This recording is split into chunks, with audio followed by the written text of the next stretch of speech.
All right. Let's move on to the Columbus Blue Jackets here. This is a very interesting team. Oh yeah. With for interesting in both a positive and a negative way. Uh, so they were 8th in the Metro last year, 23rd in Corsi for percentage, 29th in expected goals for percentage, and 26th in scoring chances for percentage at even strength. They were just an absolute mess. Yeah. Their 5v5 save percentage was 26th with an 899 as a team at even strength. Their shooting percentage at even strength 9.54. So actually not bad. 16th in the league, right around average. But because they weren't generating a ton, they didn't score a lot of goals. And then their power play was 31st in the league at a 15.1% conversion. But I mean, here's the thing. So I looked at some underlying stats here. They were actually 8th in the league in Corsi for per 60 on the power play, which is kind of crazy. So they were shooting the puck a lot. Their expected goals for per 60 and short scoring chances for per 60 were bottom third. So I mean, and the shots on goal were actually quite low as well. Their shots per 60. So they were firing a lot of pucks at the net. They weren't necessarily hitting it, and they Low weren't really quality. high percentage. Yeah. Yeah, it was low quality. Again, this power play is hard to judge because Pascal Vincent seemed to Oh my mix up the god. power play every single game. We talked about it Yeah. all the time on the podcast. That guy was an absolute Nightmare. mess. Just awful. Yeah. Yeah, and I know you wanted to go off on Pascal Vincent a little bit, so I'm gonna let you kind of have the floor here. Yeah, no, I mean, the what can I say that hasn't been said? The dude is a hockey terrorist, let's be honest. But, there's that might be a good thing for you listeners because nobody has this team on their radar, and I think they have a potential to be quite a sleeper team. There's value there that you can get in the super late rounds. Hell, you could probably get like a really good player off the wire, like Fantilli. I don't know if many people are even going to remember he exists, but he's a Yeah. super good prospect who he chucks pucks. He's going to be a player one day. I don't know if he's going to be a player this year, but I'm willing to, take a last pick on him and just keep him for a week or two and see where it goes. I think this team has so much value to give you. And I'm looking forward to seeing how things shake up. Yeah, 100%. Like I'm totally with you there. There's a lot of young talent on this team. I every season I look at this team's roster and I'm just like, this team should be better than they are. They Right. just need some sort of structure. Hopefully Dean Evison brings that to them. He is a pretty he has brought structure to teams in the past. Yeah. So I'm hoping that he has that effect on the Blue Jackets. In terms of key departures, Patrick Laine is the big one. Obviously he wasn't really I wasn't healthy for most of the year Mm. last year, and was in the player assistance program. So it's not as if it's a. I mean, it is a major departure, but not as major as it would have been if he was playing. Adam Bolkvist is out the door. Nick Blankenberg. These are guys that were at the bottom Yeah. of the defense core, and then Alex Nylander, who had a hot stretch there I'm at surprised they the let end of him the year, go. was I picked up. like Nylander. He was pretty good that last end of the year. Yeah, we'll see. He may get a chance to play with his brother in Toronto this year, which Yeah. should be interesting. That's With insane. their lack of cap space and left wing talent, Yeah. there could be a scenario where the Nylander boys are playing together. And then in terms of additions, we've got Jordan Harris coming in the Patrick Laine trade. So people are pretty high on him as a defenseman, but their defense core is there's a pretty big logjam there. Mhm. So I'm not really sure where he fits in. Sean Monahan was the big addition this Yeah. offseason. It's a kind of reuniting him with Johnny Gaudreau, and then Jack Johnson. I mean, he's a peripheral defenseman. Like Yeah. Yeah. I mean, he's coming back to Columbus, which is interesting. That's cool, He though. was there in the past, but yeah, I'm not. I mean, he's Hey, he was he's. third overall. I mean, maybe It's he'll incredible. remember It's that. incredible that guy's still in the league. To be honest. Yeah, good for him. Yeah, he's carved out a really nice long journeyman career. It, All right, in terms of goaltenders, we've got this is I mean, I don't think this is going to be a 3 goalie carousel, but there are 3 guys that I do want to talk about. We've got Elvis Merzlikins, requested a trade. It was a tumultuous year, but he had 40 starts last year regardless. A 905 even strength save percentage. A bit of a tough year for Merzlikins. And I mean, there's a lot of talk around him. Just, I don't know. I heard a rumor in the offseason that there was a meeting a couple years ago with some veterans Yeah, where Atkinson. where they actually said to management, "Hey, we need to get rid of Elvis and Patrick Laine." Yeah. And that I don't know if that's true or not. Yeah. Like that is a little bit of hearsay, but that is something that's been going around. So Yeah. yeah, I don't know. It is fascinating, and he has been very outspoken about how he's not happy in Columbus. Do you remember that Capitals game where he's like talking shit to the Capitals, and then he like lets in a last minute goal and loses the overtime, and there's this picture of him just looking super defeated, and the Capitals celebrating while looking at him. You remember that one? Yeah, I don't, but that's No. that doesn't surprise me. Like Yeah. that does kind of sum up the way that season went for him. Yeah. Yeah, I don't know. I mean, I'm certainly not banking on him the way that I did in previous years, and part of that is because Daniil Tarasov is in the fold. He had Yeah. 23 starts last year and actually got quite a bit of a run at the end of the season. And he had a 924 even strength save percentage. This is a guy that was pretty highly touted, like among like, I mean, he was talked about in the same breath as guys like Askarov in Nashville and now in San Jose, and Jesper Wallstedt in Minnesota a few years ago. And I mean, he's had some time in the NHL, hasn't necessarily been great out of the gate, but he did have a nice stretch there, and I wouldn't be surprised if he takes over the 1A spot in Columbus next year, even though Merzlikins does have the contract. So I think he is probably the goaltender of the future here. I agree. And then Jet Greaves is another guy that's interesting. He's probably not going to start with the team. He did have 8 starts last year and had a 913 even strength save percentage. But he's a guy that is projected to play some NHL games as well.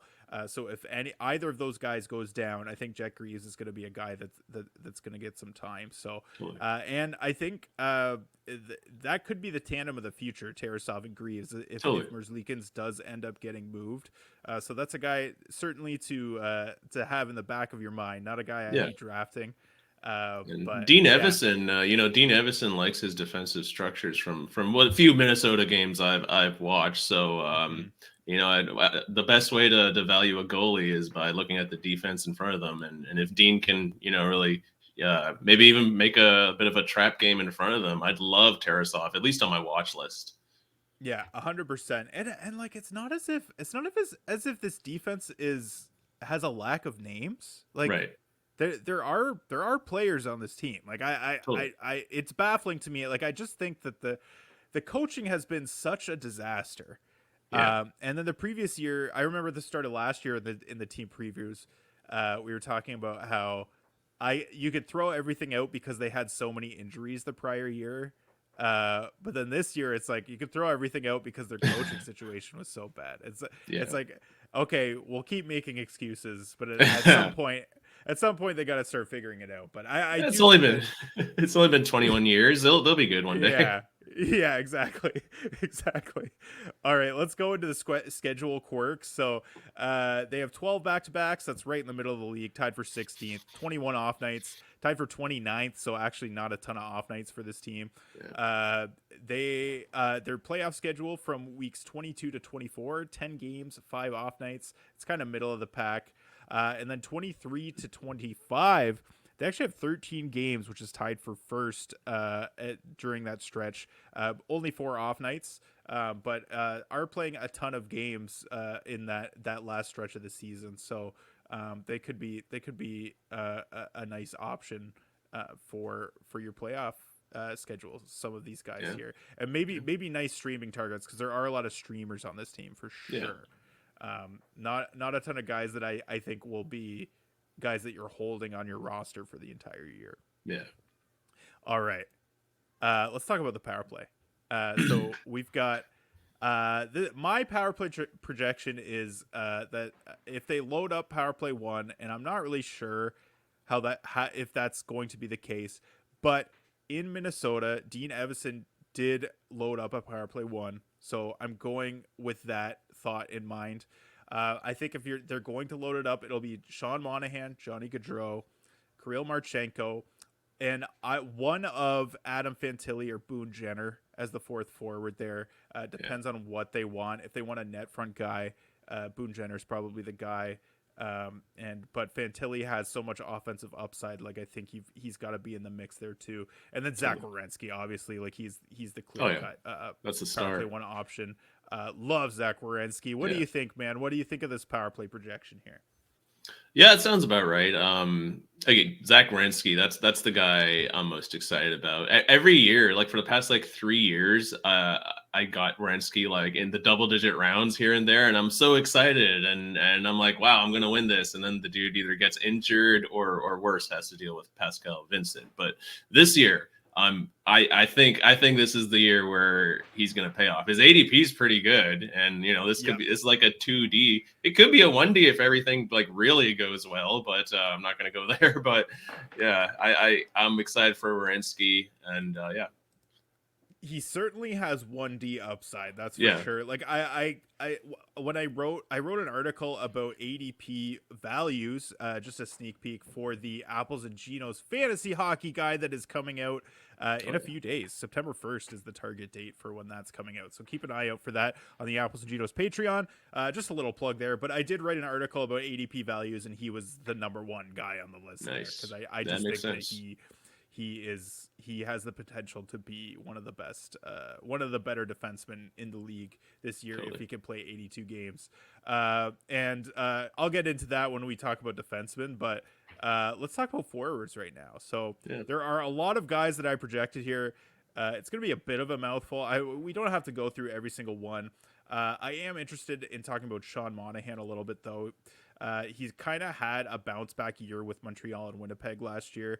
So I have him projected for 22 goals, 30 assists, 52 points. It's a relatively conservative projection. And the reason why it's so conservative is I'm not sure that he's going to stick with Johnny Gaudreau on the top line all season. I think they'll probably start him there, but they have Adam Fantilli and Boone Jenner that are both guys that can play center on the top line. And are probably even more capable than Sean Monahan of centering the top line at this point. So I that's why my projection is as conservative as it is for him. I also am not sure that he sticks on power play one either. That's another factor. So what are your feelings about this? About reuniting these two boys here? Gaudreau and Monahan. I mean, they had some sick chemistry, but man, how long ago is that? I honestly can't remember the last season Monahan was healthy on the Flames. I know last year he was fine, so I kind of forget how good their chemistry was there. And another thing about Monahan, Apples and Ginos talks about injury proneness and some misconceptions the general public have on a player being injury prone. I think it's fair to say Sean Monahan is injury prone, even though he was healthy last year. So it's like I could see him having something wrong with him later down the line and just losing that 1C spot from that alone. So how much of that chemistry are you really going to see just from that? Yeah, we'll see. I almost think it's more of a vibes move. Yes. Like obviously Monahan did prove last year that he still has gas in the tank and he can still produce. So obviously they're not it's not solely vibes, but I think just putting Gaudreau in his happy place and trying to find his way back to even some semblance of what he was in Calgary. Do you think they got him because they probably knew Gaudreau was upset at himself, didn't have the best year. You think that's one of the reasons they targeted Monahan? 100%. I 100% think so. Yeah, definitely. Yeah. And so speaking of Gaudreau, Johnny Gaudreau, I've got him for 24 goals, 52 assists, 76 points. He had the lowest shooting percentage and the lowest Yeah. IPP of his career last year, so that is just bound to bounce back. Yeah. Like he had just a dreadful year last year. Yeah. His Yeah. his Apples and Genos ADP is 127.7, and in Yahoo it's actually 181. Now part of that is because Yahoo mock drafts are bangers cats mock drafts. And Gaudreau doesn't have a ton of value peripherally in bangers cats leagues. Yeah. Especially now that he plays on Columbus and the power play points aren't necessarily there. But they could. I mean, there is a scenario where this power play is at least half decent, Yeah. and his power play points come up a little bit. So I do think you could get Gaudreau at some nice value. Yeah, this season. I love the value there. And again, like people are forgetting, like this guy was shuffled so constantly. He wasn't given the opportunity to build chemistry. If he sticks with Monahan and Marchenko, who's a beast, who knows? Sky could be the limit for this guy at such a value of an ADP. I'm definitely going to draft him, even if I'm in a bangers league.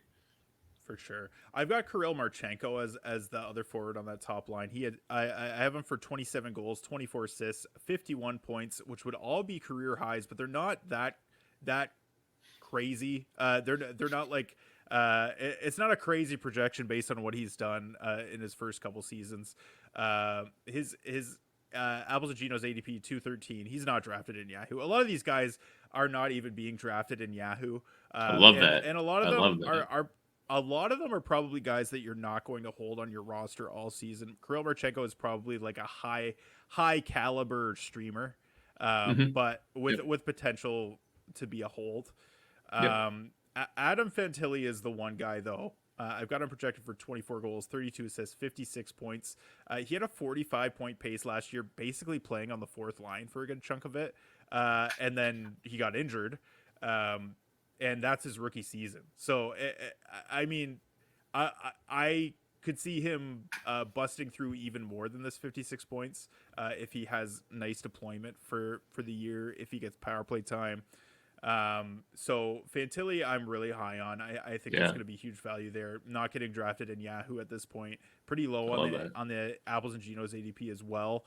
So yeah, Fantilli's a guy that I'm definitely keeping an eye on in the later rounds of the drafts. Is that a guy you're targeting? I know you kind of mentioned I him love already. this guy. Yeah. For a rookie, his shots per 60 was pretty solid. I think it was like 9 shots per 60 years or Yeah, something like that. Yeah.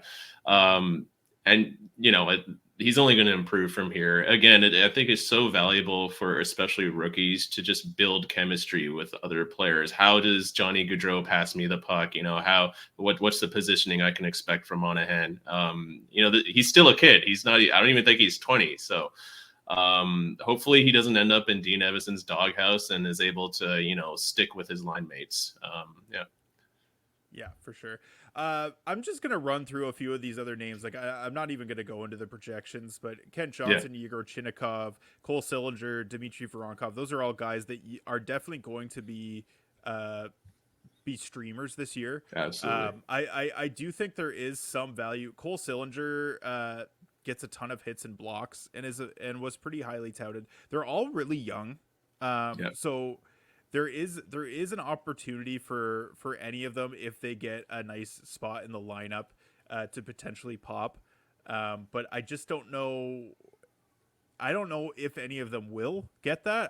It's really hard to say. This team is so chock full of young talent. I just don't know who they're going to prioritize. So those are all guys I have relatively conservative projections on, anywhere from 40 to 50 points. But they're right. guys that you should keep in mind. But the last forward I do want to talk about is Boone Jenner. I've got him projected for 27 goals, 26 assists, 53 points, 143 hits, 94 blocks. This is a categories monster. Oh, yeah. His Apples and Genos ADP is 215.3, and in Yahoo it's 165. Do you have concerns, Gugs, about him being pushed down the lineup with Sean Monahan coming out Absolutely. and his value being curbed here? Yeah. Yeah. If I'm drafting Boone Jenner, I'm not expecting him to get 1C deployment, power play 1 deployment. It could definitely happen. Again, I think Sean Monahan's gonna, Augusta Wind is gonna break his bones. Who knows what'll happen? at that point. But what I love about Boone Jenner is, again, all my leagues are mostly bangers cats, and this guy just fills the entire right side of the stat sheet, especially with face-off wins. 143 hits, 94 blocks from a forward. That is beautiful. And when I think of Boone Jenner, I don't really care about point or power play production, but he's still capable of doing that if the team needs it. His Yahoo ADP, you really gotta see how your team is structured at that point to see if those peripherals are worth drafting at that point, because you might have some better value picks there. But this guy is always going to be on my radar. Yeah, for sure. I think so as well. There is definitely some concern now that the center depth is thicker, but I do think he's gonna still get opportunities there. Yeah. He's a guy that coaches love and that they trust and that can play up and down the lineup. So I don't think it's his ice time may decrease, but I'm not incredibly concerned. And then in terms of defensemen, I did a few projections, but I think the main one I want to talk about is Zach Werenski. I've got him projected for 19 goals, 45 assists, 64 points, 252 shots. Oof, that's awesome. These would be career highs. Mostly that that's mostly because he's not really had a healthy 82 game season.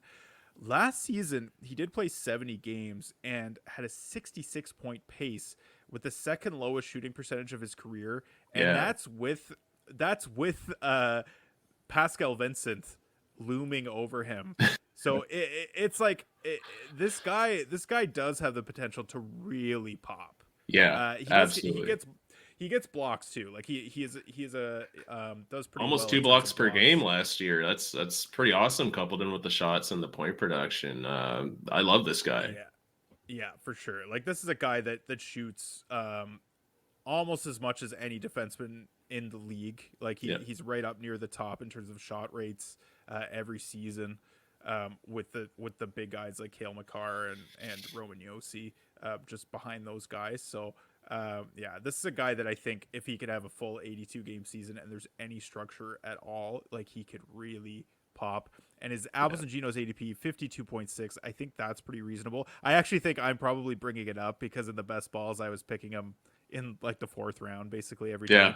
But in his Yahoo ADP is 116.3. So that's crazy. That's where you're gonna get some crazy value on Zach Werenski. So I'm not there. There are few players that I'm higher on than Werenski in terms of value picks. He always screams value, and if he could just stay healthy, if the coach just doesn't act like a dingus, this guy is going to give huge value. I can definitely understand picking him in the 4th round. I think it depends on the caliber of your opponents in fantasy. Like my friends are fucking idiots, they're dumbasses, and they're gonna forget about this guy. So I'm gonna wait. Maybe I might be a little risky. I might take him in the 7th or the 6th, but if you have smart opponents, 4th round, no worries, take him there. Yeah, that's the thing is when you start playing in more competitive leagues, you have to start just taking shots on your guys because otherwise someone else is going to. So Werenski's a guy I know in the best ball leagues. That's a situation where you can't wait too long on your boys. So all right, so let's go into our targets. So in terms of punts, I mean I don't know that there are any punts like all of these guys are either guys that I'm probably not going to draft, or in the case of like Jenner, Fantilli, Gaudreau, I mean they're guys that are their ADP is so low that like I just don't think I think they all could bring value. So I mean the closest player to a punt that I have is Boone Jenner, just because he's likely pushed down the depth chart. So maybe he's like a last couple rounds of the draft guy, but even so, like I still think he brings enough peripheral value that he's still going to be a value at that point. Totally. And then a sleeper, we talked about it, but Adam Fantilli's my sleeper. I agree. Top 3 targets.